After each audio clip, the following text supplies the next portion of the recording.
ओम Sai Ram. Hey everyone, तो आज आपके लिए आ रही है 5th नंबर की स्टोरी।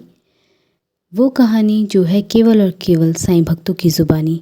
आप सभी ऑडियो एंड लिसनिंग मोड पर आ जाएं। तो ये कहानी है जिसमें भक्त ने बाबा को बोला कि आप आ जाओगे मेरे घर किसी भी हालत में, और बाबा मात्र 3 घंटे में उसी भक्त के घर पे प्रकट हुए। देखिए कैसी है ये स्टोरी। और स्टोरी सुनने से पहले एक बात हमेशा ध्यान रखें कि सबसे ऊपर कर्म और इंसानियत है, फिर वो जिसको आप मानते हैं। जैसे मेरे लिए साईं। आपके लिए कौन है? कमेंट बॉक्स में बाबा ज़रूर कमेंट करें। आज आइए आप सुनते हैं। मेरे ओम साई राम। घर आओ, यही शब्द थे मेरे। बाबा से 20 साल पहले की बात है।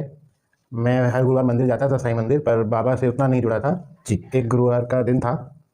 उस दिन नंदी बैल, हमारे एक दुर्ग में जो साईं मंदिर है उसके बाद नंदी बैल का एक मूर्ति मंदिर के जो होती है नंदी की जो बोल रहे थे। तो मैंने एक दीदी, फूल बेचने वाली दीदी से पूछा कि ये कान में क्यों बोलते हैं और क्यों बोलते हैं जी। तो दीदी ने मुझे बताया कि नंदी बाबा जल्दी सुनते हैं, साईं बाबा जल्दी सुनते हैं नंदी बाबा के कान में बोलने से जी।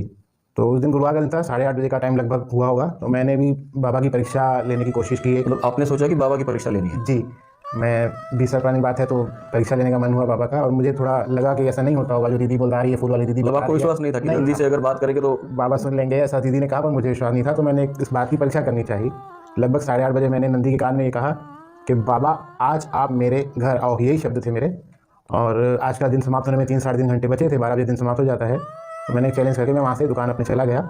लगभग 10:30 बजे मेरे को फ़ोन आया मेरी सासू माँ का कि आपकी साली लोग आए हैं, उनको स्टेशन में लेने जाइए। ओह। तो मैं उनको लेने गया। वो घर आया 11 बजे। 11:30 बजे खाना वाना खा के उन्होंने एक बैग खोला, बैग से एक कागज़ पे लपेटा हुआ मुझे गिफ्ट दिया जी। और उन्होंने मुझे बताया कि वो आपके लिए पूरी से लेकर आए हैं। पूरी मतलब जगन्नाथपुरी से लेकर आए हैं।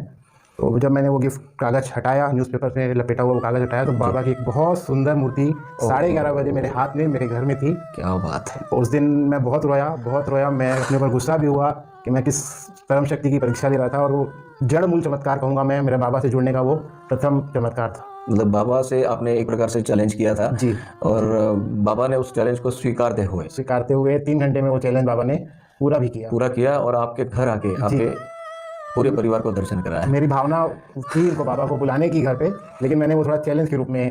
जी। आपका मेरे शब्द यही थे कि बाबा आज आप मेरे घर आओ। मुझे ये शब्द आज तक कानों में मुझे याद है, 20 साल हो गए तो भी याद। बताना चाहूँगा, हम 4 भाई और 1 बहन है। दीदी सबसे बड़ी हैं और दीदी का हम 4 भाई हैं, और बड़े भैया को 2 लड़के हैं, बीच वाले भैया को 1 लड़का है। तो हमारे परिवार में पिछले 37 साल से कन्या नहीं थी, कोई बेटी नहीं थी।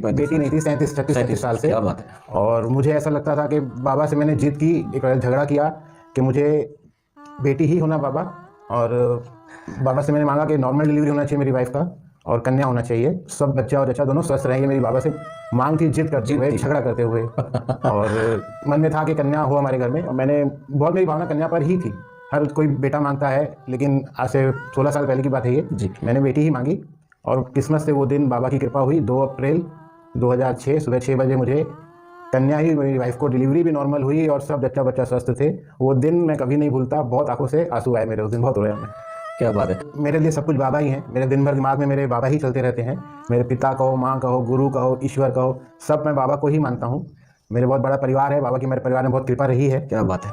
बस मेरे 24 घंटे दिमाग में बाबा चलते रहता है। ये मेरे घर वाले जानते हैं। एक मेरे मन की भाव और भावना है जो मैं आपको चैनल के माध्यम से शेयर करना चाहूँगा कि लोग जब भी मुझे देखें तो उनको बाबा की याद आए, और जब भी बाबा को देखें तो उनको मेरी याद आए। ये मेरे मन का अंतिम जीवन का ये ध्येय लेके चल रहा हूँ। तो आपको ये कहानी कैसी लगी कमेंट करके ज़रूर बताइएगा। और न्यू अपडेट के लिए चैनल को सब्सक्राइब करना ना भूलें। मिलते हैं नेक्स्ट वीडियो में। Bye bye, take care. Om Sai Ram.